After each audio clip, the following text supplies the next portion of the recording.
வணக்கம். வள்ளுவன் வாக்கு என்ற புதிய முயற்சியில் சிரிக்க, சிந்திக்க மட்டும் செய்திகளை பார்க்கப் போகிறோம். அந்தந்த டயத்தில் என்ன ட்ரெண்டிங் ஆகுதோ அதை மட்டும் பார்க்க போகிறோம். வணக்கம். வணக்கம்.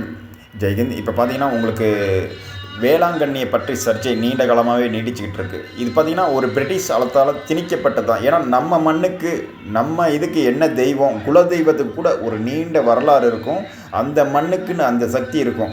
நீங்கள் இந்த மண்ணில் வச்சு என்ன தான் வெளிநாட்டு சிலையை கொண்டு வந்து கும்பிட்டாலும், அந்த நீங்கள் வணங்கினாலும், இந்த மண்ணுக்கு என்ன தெய்வங்கள் கொடுக்குதோ அந்த பலன் தான் உங்களுக்கு கிடைக்கும். உங்களுடைய நம்பிக்கை அடிப்படையில் வேணால் இருக்கலாம். ஆனால் அந்த நம்பிக்கைக்கும் இந்த மண்ணில் உருவான கோயில் அந்த வரலாறு இதெல்லாம் இருக்குது. நீங்கள் குறிப்பாக வேளாங்கண்ணி இன்றைக்கி ஒரு எல்லாரும் போகிறீங்க. ஆனால் அந்த மேரி மாதா கிடையாது. இங்கே உள்ள அந்த சிவன் பக்கத்தில் உள்ள சிவன் கோயில் அந்த உள்ள சக்தி தான், அந்த அன்னைக்கு தான் வேலனக்கண்ணி. அந்த அம்மன் பெயர் தான் குறிப்பாக இது வந்திருக்கு. அந்த அம்மனைத்தான் திருச்சி அதை வேளாங்கண்ணின்னு ஒன்று உருவாக்கி அதை மிகப்பெரிய ஃபேமஸ் ஆக்கிட்டாங்க. ஆனால் இனிமேல் தவறாமல் அந்த கோயிலுக்கு அந்த வேலனங்கண்ணி அம்மன் கோயிலுக்கு, சிவன் கோயிலுக்கு போயிட்டு வாங்க. அந்த அம்மனை தரிசிங்க.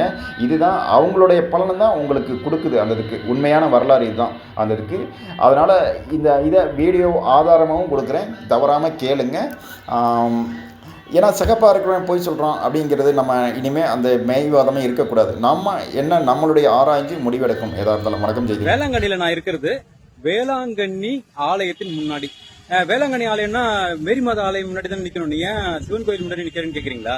இதுதான் உண்மையான வேளாங்கண்ணி. வேளாங்கண்ணி அப்படிங்கிறவங்க மேரி மாதா கிடையாது. அதோட வரலாறு கேட்டீங்கன்னா ரொம்ப ஆச்சரியப்படுவீங்க. சொல்றேன். அந்த வேளாங்கண்ணி அப்படின்ற சொல்லுக்கு என்ன அர்த்தம் அப்படின்னு பார்த்தோம்னா, அது வந்து வேளாங்கண்ணி கிடையாது, வேலனக்கண்ணி அப்படிங்கிறது தான் அதோட உண்மையான சொல். வேலனக்கண்ணி அப்படின்னா வேலை போன்ற அழகான கண்ணினை உடையவள் அப்படின்னு அர்த்தம். இது வந்து மேரி மாதா பத்தி பாடல. 7ஆம் நூற்றாண்டுல தேவாரம் எழுதின ஞானசம்பந்தர் அழகா அந்த தேவார பாடல்கள்ல வேலனக்கண்ணி அப்படின்னு சொல்லியிருக்காரு, சேலனக்கண்ணின்னு சொல்லியிருக்காரு.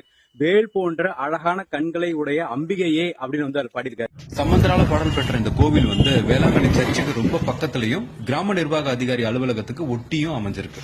பெரியநாகி உடனுரை வெள்ளிங்கிரீஸ்வரர் அப்படிங்கறது அதோட பெயர். இந்த சிவனை பற்றியும் இந்த அம்மனை பற்றி பாடும்போதுதான் வேலனக்கண்ணி அப்படின்னு சொல்லிட்டு திருஞான சம்பந்தர் பாடியிருக்காரு. அந்த வேலனக்கண்ணி தான் வேளாங்கண்ணியா வந்து மறிவு இருக்கு.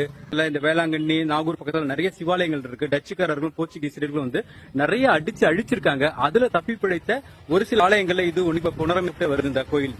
அதெல்லாம் கிடையாது. வேளாங்கண்ணினா வேலனக்கண்ணி ஒத்துக்கிறோம், அந்த வேலனக்கண்ணி மேரி மாதா தான் அப்படின்னு சொன்னீங்கன்னா அதற்கான ஆதாரங்களை நீங்கள் கமெண்ட்ல சொல்லலாம்.